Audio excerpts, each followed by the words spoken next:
네, 오늘도 우리 주님 은혜가 우리 가운데 함께하기를 주의 이름으로 축복합니다. 세상을 살아가는 사람들은 자신을 변화시키려고 또 바꾸려고 굉장히 많은 노력을 하고 또 도전을 하며 살아갑니다. 우리 예수 믿는 사람들도 자신을 변화시키려고 노력하면서 또 도전하며 살아갑니다. 자, 그런데 가만히 보면 세상 사람보다 예수 믿는 사람들이 훨씬 더 많은 변화가 일어나고 또 많은 변화가 일어나는 것을 보게 됩니다. 왜 예수 믿는 사람들이 예수 믿지 않는 사람보다 더 많은 변화, 성장, 성숙이 일어날까요? 이것은 바로 예수님이 우리에게 알려주신 말씀, 그 방법 때문입니다. 예수님은 우리 제자들에게 일을 먼저 하라고 말씀하지 않았어요. 예수님은 제자들에게 바로 성령을 받을 것을 말씀하셨습니다. 그러므로 우리 제자들에게 정말 중요한 것은 일을 더 잘하기 위해서 또 그들의 삶을 더 멋지게 만들어가기 위해서 반드시 해야 되는 1번 순서는 바로 성령을 받는 거예요. 그런데 이 성령을 받는 것도 그냥 받는 게 아니라 3년 동안 기초를 닦았다는 거예요. 말씀에 대한 충분한 기초를 닦고 나서 지식적인 그것이 지식으로 끝나지 않도록 성령이 역사하는 사람이 되도록 바로 예수님께서 성령을 받으라 이렇게 말씀하셨습니다. 그렇습니다. 성령이 임하면 사람은 반드시 변화됩니다. 성령이 임하면 반드시 사람은 성장하고 성숙하게 되어져 있습니다. 자, 그러면 왜 학생들, 청년들, 노인들, 모든 성도들이 왜 성령이 임하면 왜 성장하고 왜 바뀌어질까요? 바로 오늘 요엘 선지자를 통해서 우리에게 그 답을 알려줍니다. 저는 오늘 이 본문을 가지고 세 가지를 말씀드리려고 합니다. 한번 따라해 주세요. 성령이 임하면 예언하는 학생이 된다. 예, 성령이 임하면 우리 학생들, 우리 청소년들이죠. 청소년들이 예언하는 사람이 된다라고 오늘 성경은 말해요. 한 사람의 인생을 결정짓는 가장 중요한 시절은 우리가 10대라고 볼 수가 있습니다. 물론 다 시대가 중요해요. 그런데 이 10대 시절, 대학생 시절까지가 왜 중요하냐? 기초를 닦는 시절이기 때문에 그래요. 여러분, 내가 기초를 넘는데 어떻게 100층의 아파트를 올릴 수 있겠어요? 우리 많은 사람들이 세상을 살아가면서 가장 안 하는 것이 뭐냐면 기초예요. 그래서 사람들은 꿈은 많이 가질 수 있지만 할 수 없는 이유 중에 하나가 기초가 안 된다는 거예요. 근데 기초는 사람들이 잘 하지 않습니다. 왜? 재미가 없거든요. 힘들거든요. 여러분, 기초는 열매가 나오는 게 아니에요. 이름 그대로 쏟아붓고 계속 쏟아붓는 작업이기 때문에 누구든지 오래 하지 못합니다. 누구든지 기초를 닦는 일은 게을리 할 수밖에 없습니다. 그럼 우리 청소년 시절에 우리 학생들이 똑같은 시간을 지나가지만 기초가 되어져 있는 학생과 기초가 되어져 있지 않는 학생들은 세월이 지나가면 자꾸 차이가 나게 되어져 있습니다. 특별히 사춘기 시절은 우리 인생에서 기초를 닦는 시절이거든요. 이 기초를 닦는 시절이기 때문에 그 중에 하나가 바로 몸의 변화입니다. 그래서 이 사춘기 시절은요, 우리 학생들의 몸속에 굉장히 많은 에너지가 막 솟구치는 거예요. 막 솟구치니까 여러분들이 자녀를 키우면서 또 여러분들이 어린 시절을 한번 가만히 생각해 보세요. 길을 가다가 앞에 돌이 몇 개 있습니다. 그러면 그 돌이 잘못한 것도 없는데 가까이 가서 발로 그냥 돌을 차버립니다. 이건 아무 이유가 없어요. 또 옆에 벽이 있으면 손으로 그냥 벽을 막 칩니다. 예, 나무가 있으면 나무를 막 쳐요. 이런 그 아이가 나빠서 그런 게 아니에요. 그의 몸에 막 에너지가 넘치는 거예요. 그 에너지가 넘치니까 자기도 모르게 앞에 걸리적거리면 그냥 한번 툭 차버리는 거예요. 자, 이것이 바로 젊은 우리 사춘기를 지나가는 학생들에게 일어납니다. 특별히 그래서 사춘기 시절은 이 에너지가 넘치는 시절이기 때문에 운동을 하는 학생들, 또 아니면 몸에 힘이 있는 학생들, 또 끼가 있는 학생들, 예를 들어서 춤추는 걸 좋아한다든지 노래하는 걸 좋아한다든지 노는 것을 좋아하는 학생들은 이 유혹에 쉽게 넘어갑니다. 그 유혹에 넘어가는 이유가 왜 그러냐면 식기가 많다는 것은 에너지가 넘치는 거잖아요. 넘치는데 내 스스로 통제가 안 되는 거예요. 내 스스로 통제가 안 되니까 이 힘은 넘치니까 착각하는 게 뭐냐면 내가 이 아이에게 힘자랑을 하는 것은 잘못되었다는 것을 모르는 거예요. 그냥 이게 나 자신을 드러내는, 내 존재감을 드러내는 것으로 생각해요. 그래서 여러분이 일진에 가입을 하는 거예요. 그래서 아이들이 잘못된 동아리를 만들어서 돈을 갈취하는 거예요. 근데 돈을 갈취하는 게 나쁘다고 생각하지 않는 거예요.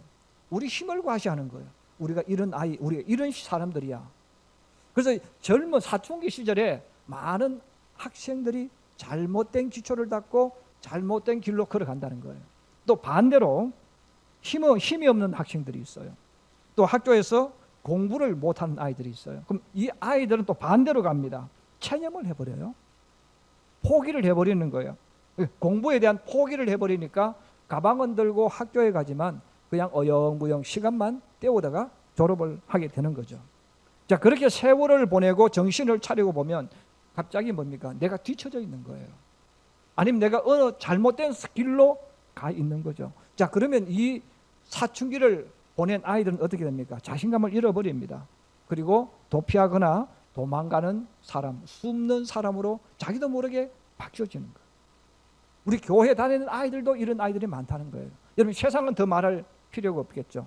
자, 그런데 이런 시절을 지나가고 있기 때문에 성경은, 하나님께서 성경을 통해서 우리에게 말씀하는 거예요. 특별히 사춘기 우리 학생들에게, 대학생들에게 이야기하는 거예요. 성령을 받으라는 거예요. 너희는 반드시 성령을 받아야 된다는 거예요. 왜? 성령이 임하면 바로 예언을 하는 사람으로 바뀐다는 거예요. 예언을 하는 청년, 예언을 하는 학생이 된다는 거예요. 그럼 여러분, 예언이라는 이 말은 무슨 뜻일까요? 교회에서 예언에 대한 말이 굉장히 많아요. 여러분, 예언이라는 말, 우리 성도들 중에도 잘못 오해하는 분들이 많아요. 예언한다 이렇게 말하면 앞날에 미래에 대한 어떤 이런 일이 있을 거야, 이것을 예언이라고 생각하는 사람들이 많아요. 성경에서 말하는 예언은 그것과 아무 상관이 없습니다. 그럼 성경에서 말하는 예언이라는 것은 정확한 뜻은 뭐냐면, 예자는 단어가 한문이잖아요. 그럼 이 예라는 말은 뭡니까? 저금한다, 맡긴다는 뜻입니다.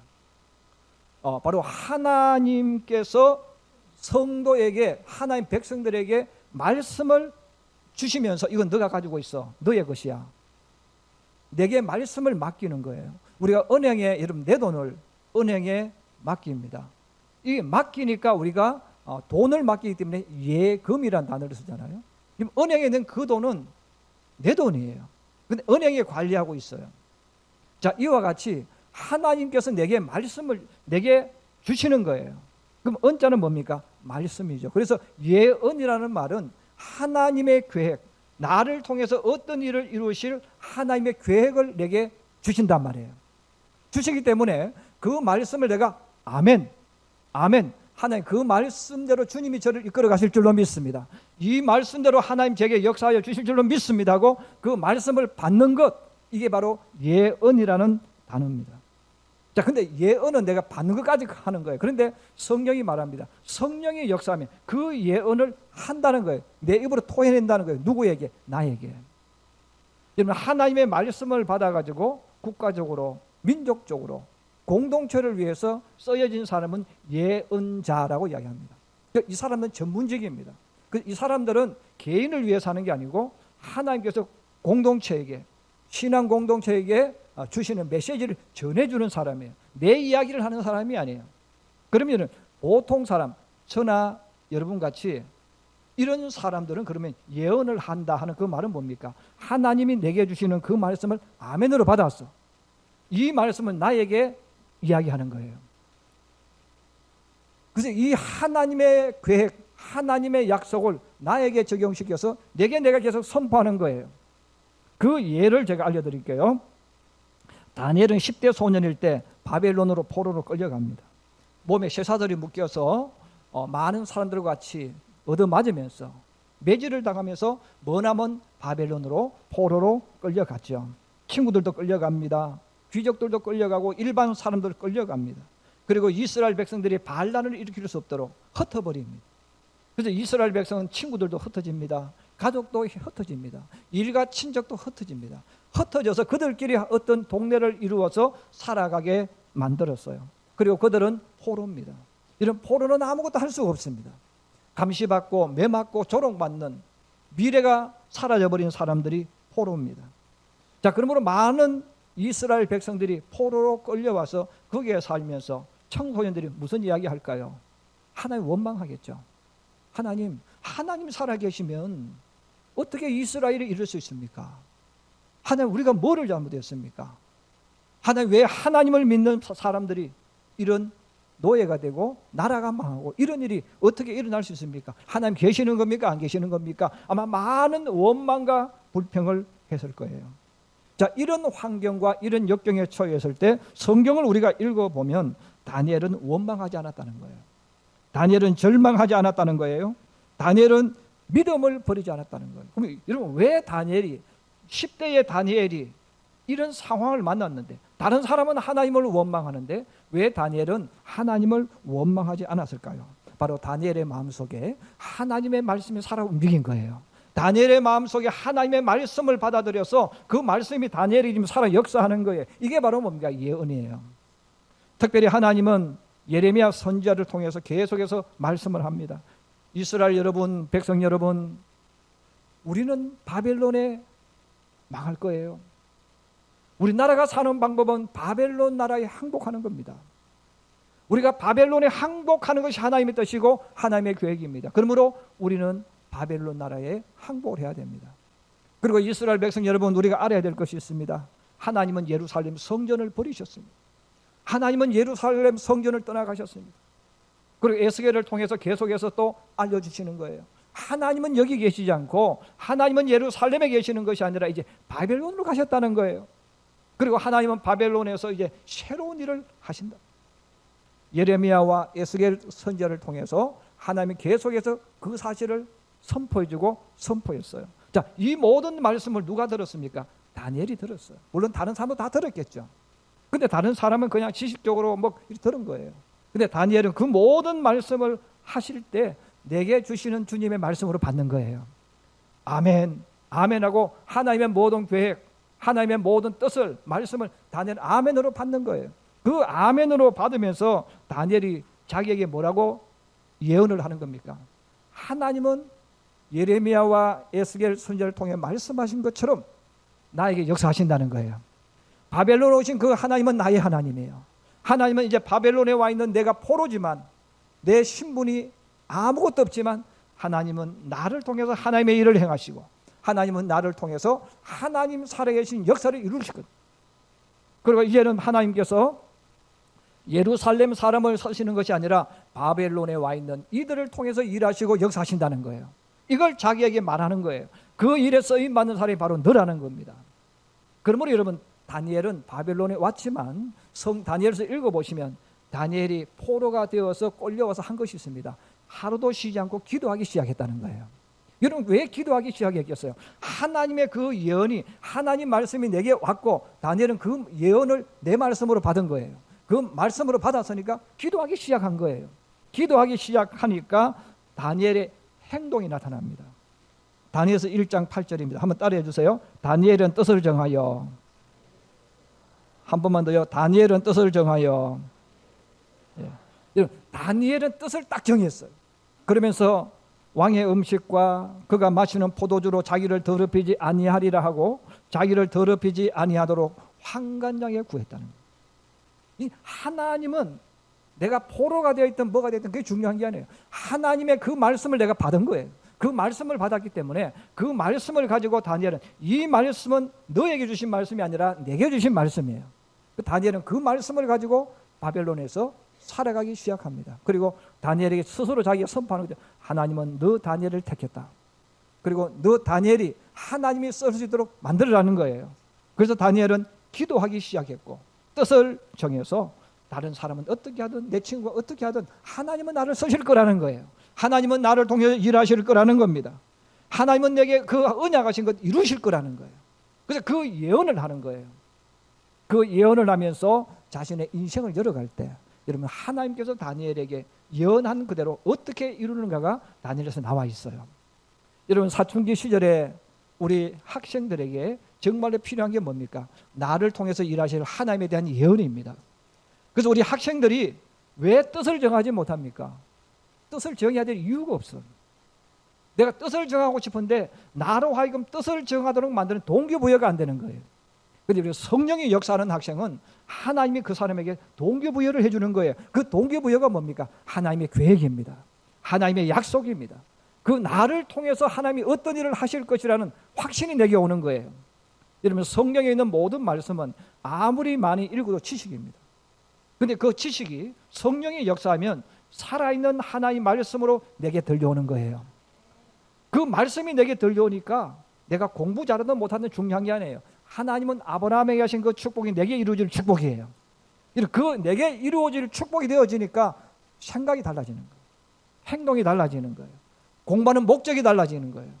그러므로 성경은 말합니다. 우리 사춘기 시절의 학생들에게, 공부하는 학생들에게 말하는 거예요. 너희가 성령을 받으라는 거예요. 그냥 교회 다니는 사람이 아니라 성령이 너희에게 임하면 그 하나님의 축복을 내가 받고, 그리고 그 축복을 말로 고백한다는 거예요. 바로 그 사람이 예언하는 사람이에요. 앞날을 알아맞추고 너 몇 살이 될 거냐, 이것이 예언이 아니에요. 여러분, 사람은요, 여러분, 무당이나 점쟁이나 저나 여러분이나 50%는 다 맞춥니다. 예. 저도 그렇고 여러분 항상 50% 맞춥니다. 왜? 둘 중에 하나예요. 예. 둘 중에 하나 아닙니까? 내가 잘 살겠습니까? 못 살겠습니까? 예. 여러분, 내가 잘 살 거냐 못 살 거냐 물으면요 50%예요. 그 사람 잘 살든지 못 살든지. 여러분, 내가 잘 산다고 말해서 맞으면 신통하다. 신통하기는 개뿔, 뭐가 신통해요? 맞춘 거죠. 그냥 어떻게 하다가 누구든지 할 수 있는 거예요. 근데 저나 여러분은 그들보다 더 정확한 100% 답은 하나 가지고 있습니다. 사람은 죽으면, 예수 믿는 사람은 천국 간다는 거예요. 이는 100% 이것도 예언이 하나의 말씀이기 때문에. 여러분, 우리가 예언은 너 몇 살 때 무엇이 되어지고, 이건 예언이 아니에요. 성경에서 말하는 예언은 하나님의 내게 주신 계획, 하나님의 말씀, 약속입니다. 이게 예언이에요.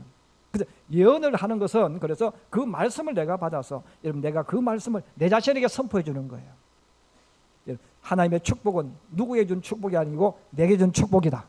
이것이 내가 살아 움직이는 거예요. 살아 움직이니까 그 말씀 따라 가다 보면 축복이 나타나는 거예요. 저는 우리 학생들, 우리 청년들이 특별히 성령 받기를 주의 이름으로 축복합니다. 성령을 받아야 자기에게 예언을 할 수 있어. 그래서 예언을 할 수 있는 사람은요, 확신이 있어요. 하나님이 성경에 약속한 이 축복은 누구에게 하신 축복입니까? 내게 준 축복이잖아요. 이론이 아니고 지식이 아니에요. 그게 내게 보여지는 거예요. 보여지니까 그 말씀 따로 걸어가게 된다는 사실입니다.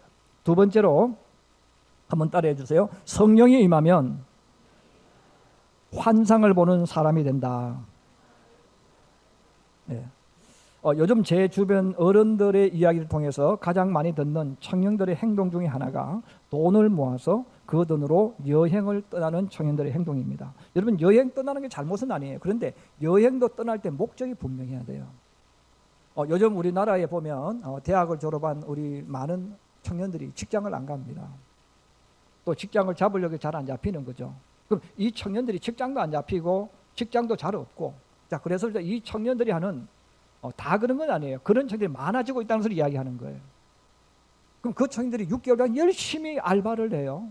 그리고 돈을 500만 원, 1000만 원을 모아요. 그럼 그 돈을 가지고 어디 갑니까? 해외여행 갑니다. 한 달, 두 달. 그리고 돈이 부족하면 부모에게 돈을 또 요청해요. 내가 이번에 친구들하고 해외여행 가는데 돈이 부족하니까 500만 원 도와달라. 그럼 그 돈을 가지고 한 달에서 두 달 해외여행 가서 유럽을 구경하고 와요. 그럼 벌써 1년 이상이 지나간 거예요. 그럼 내가 또 직장이 있습니까? 놀고 왔는데 직장이 더 없죠. 그럼 그가 할 수 있는 게 뭡니까? 또 알바를 갑니다. 또 알바를 가고 또 다녀서 돈을 모읍니다. 또 돈을 모아서 또 1000만 원쯤 모아져요. 그럼 이미 한번 콧바람 씌웠잖아요. 그럼 또 그 돈을 가지고 또 어디 갑니까? 또 나가요. 여러분, 그럼 벌써 3년 깨어지는 거예요. 여러분, 내가 땀을 흘리면서 준비하고 준비해도 직장 들어가기 어려운 시절에 그 돈 모아가지고 낭비했잖아요. 그 사람은 나는 낭비 안 했다고 말할 수 있죠. 근데 여행 가는 목적이 없이 돈 썼으면 낭비예요. 자리가 없어요. 직장이 더 없죠. 그러면 이제 그 사람들이 뭐라고 이야기합니까? 나는 결혼에 관심 없어. 예. 젊어서 인생을 즐기고 싶다. TV에서 그렇게 알려주는 거예요. 여러분, 세상에 제일 어리석은 바보가 뭐예요? 젊어서 인생을 즐기는 거예요. 여러분, 젊어서는 인생을 즐기는 게 아니에요. 젊어서는 울면서 땀을 흘리면 인생의 기초를 닦는 거예요. 젊어서는 돈을 낭비하는 게 아니에요. 여행을 가더라도 정말 목적이 있어서 여행 가면 괜찮아요. 그런데 이런 목적이 있어서 어떻게 한 달, 두 달을 놀 수가 있습니까? 자, 그런데 이런 청년들이 점점 많아지면서 나는 결혼 관심 없다고 말하죠. 여러분, 세상에 예수 믿는 사람은 알아야 돼요. 하나님이 사람의 성도에 준 축복의 첫 번째가 결혼입니다. 예. 결혼하지 않는다는 말은 나는 하나님의 첫 번째 축복을 포기한 사람이야. 예. 물론 결혼이 어렵다고 말하는 사람 많아요. 여러분, 결혼 어려워요. 그러나 혼자 사는 게 더 어렵습니다. 언제? 나이 들었을 때. 혼자 사는 게 절대로 성경적인 것이 아니에요. 하나님이 주시는 첫 번째는 반드시 결혼해야 되는 거예요. 왜? 고생하는 것보다 얻는 것이 많아. 그래서 하나님께서 이 청년들이 지금 그렇게 사는 이유가 사실은 뭡니까? 엄격히 말하면 꿈이 없는 거죠. 환상이 없는 거예요. 내 미래에 대해서, 내 앞날에 대해서 자기 자신에 대한 그림이 없는 거예요. 그림이 없으니까 어떻게 합니까? 돈이 있어도 어디에 쓸지도 몰라요. 시간이 있는데 어디에 쓸지 몰라요. 그러니까 엉뚱한 것이 자꾸 써버리니까 이런 청년들이 직장이 앞으로 더 나타나겠습니까? 더 직장이 더 없어지죠. 그러다 보면 나이 30 넘어갑니다. 여러분, 그러다 보면 하나님의 축복을 다 놓치는 거예요. 그 놓치니까 돈 좀 생기면 또 놀러 갔다 오고, 그럼 나중에 그 사람은 어떻게 인생을 살 거예요? 자기 미래가 어떻게 될까요? 여러분, 청년의 가장 멋있는 부분은요, 환상을 볼 줄 알아야 된다는 거예요. 그럼 여러분, 환상이라는 것은 무엇일까? 성경에서 말하는 이 환상은 무엇일까 하는 겁니다. 우리 한번 따라해 주세요. 환상은 하나님께서 영화처럼 눈에 보여주는 영상.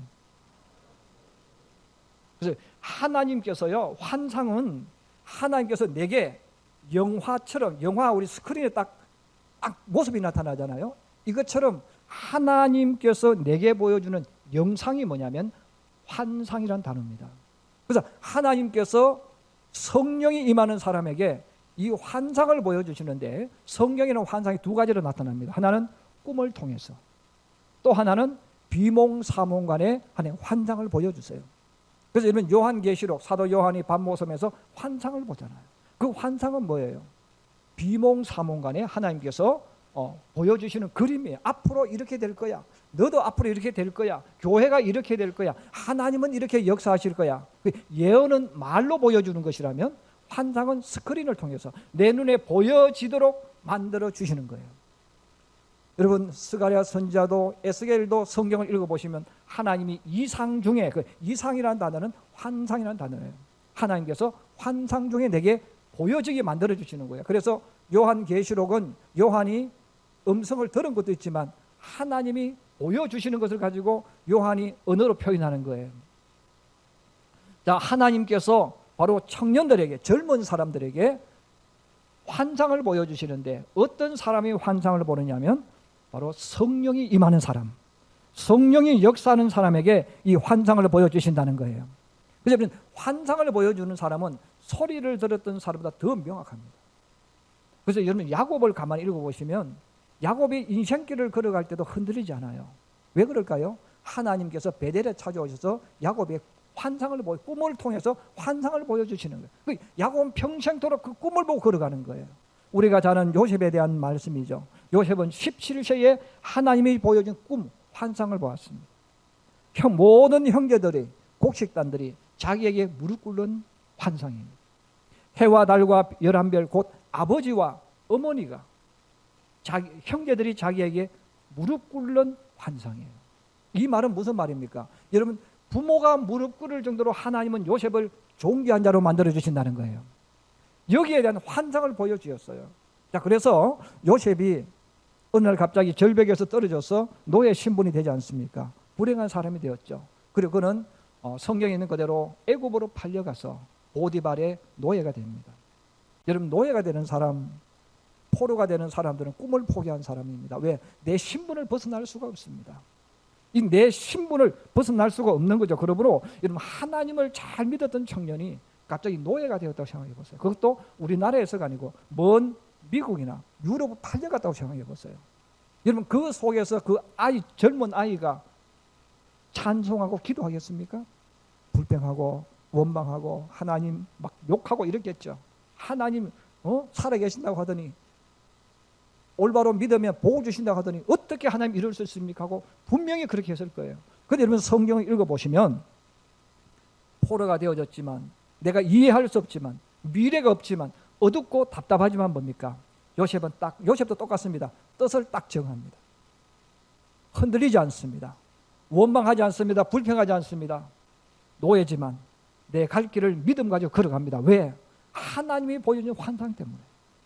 그래서 이번 예언은 말로 보여주는 하나님의 계획이라면, 환상은 내 앞에 스크린으로, 그림으로 딱 보여주시는 거예요.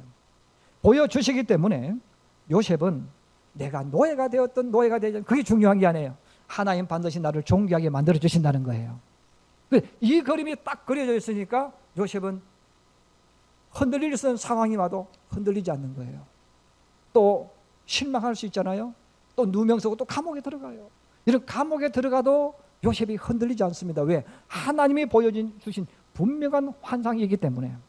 여러분, 우리 청년들이 왜 자꾸 해외여행 가는 쪽을 택할까요? 여러분, 여행 가는 건 좋은 거지만 가야 될 때 가는 거예요. 근데 아무 일 없이 돈 1,000만 원 6개월 1년 동안 돈 벌어가지고 여러분 2달 동안 해외 가서 돈 몇천만 원 펑펑 다 쓰고 오는 게 멋있는 겁니까? 아니잖아요. 그가 그렇게밖에 할 수 없는 것은 환상이 없는 거예요. 내가 무엇을 해야 되는지, 내가 어디로 가야 되는지, 내가 어디에 있어야 되는지 그림이 없단 말이에요. 그런데 성령이 역사하면 그 환상을 보여주신다는 거예요. 그 환상을 보게 된다는 거예요. 여러분, 성경에는 하나님의 성도에게 보여주시는 환상들이 많습니다. 여러분, 아브라함에게 주신 그 말씀도요, 예언으로 들을 수도 있지만 환상으로 볼 수 있어요. 하나님이 나를 부르셨어. 아브라함에게 내가 너에게 이렇게 하겠다는 그것이 성령이 내게 역사하면 그림으로 내게 나타납니다. 그림으로 나타나면요, 여러분, 청년들이 예수 믿는 게 달라져요. 생각하는 게 달라지는 거예요. 왜? 환상을 보기 때문에. 근데 우리는 교회를 다니면서 이걸 보지 못하기 때문에 자꾸 낙심하고 실망하고, 또 우리 자녀도 마찬가지죠. 우리 부모들이 이것을 보지 못하기 때문에 학교 성적 가지고 우리 자녀들에게 막 뭘 한단 말이에요. 근데 이게 보여지면요, 말하는 게 달라진다는 거예요. 저는 특별히 우리 청년들이 여러분이 사는 시절이 암담합니다. 또 여러분 시절이 직장이 좋은 직장 가진 사람도 있지만 가지지 못한 사람이 있을 수 있습니다. 여러분이 아무리 노력하고 발버둥쳐도 안 될 수 있어요. 근데 여러분, 그건 중요한 게 아니에요. 여러분이 그때의 요셉처럼 다니엘처럼 뜻을 정하여 기도하기 바랍니다. 하나님의 성령이 내게 임하기를 기도해야 돼요. 성령이 내게 역사하기를 기도하면요, 어느 날 갑자기 하나님께서 내게 환상을 보여주세요. 내가 너를 쓸 거다. 내가 너를 앞으로 이렇게 만들어 갈 거야. 이것들이 내 눈에 비몽사몽간에 내 환상 속에서 주님이 그림을 딱 만들어 주세요. 그것을 보고 걸어가면 반드시 주님이 그렇게 만들어 주시는 거예요. 요셉이 그렇게 살았다는 거예요. 다니엘도 그렇게 갔다는 거예요. 저는 우리 청년들이 지금 잘 되어졌다 안 되어졌다 이게 중요한 것이 아니라, 정말 청년 시절에 기도하고 기도해서, 여러분은 목숨을 걸고 기도해서 성령이 임하도록 해야 됩니다. 그러면 그 청년은요, 지금은 똑같지만 20년이 지나보세요. 달라져요. 여러분, 30년이 지났을 땐 전혀 다른 사람이 되어 있습니다. 저는 우리 청년들이 불평하고 원망하지 말고, 시대를 탓하지 말고, 환경을 탓하지 말고, 정말 목숨 걸고 기도하고 기도해서 성령의 사람이 되기를 원합니다. 그래서 여러분들이 환상을 보고 걸어가는 우리 청년들 되기를 축복합니다. 이제 마지막 세 번째입니다. 한 번 더 따라해 주세요. 성령이 임재하면 꿈을 꾸는 노인이 된다.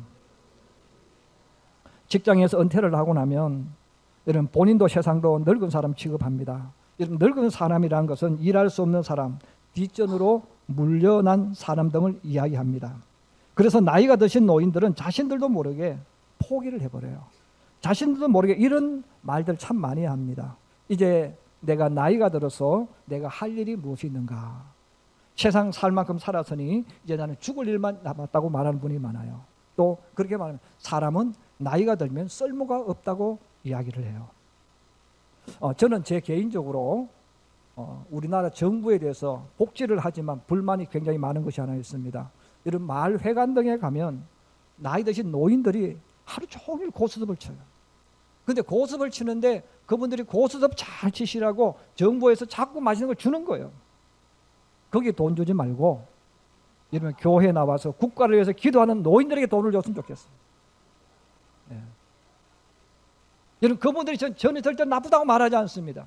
근데 그분들이 거기 하루 종일 고스톱 쳐서 유익되는 게 뭐가 있어요?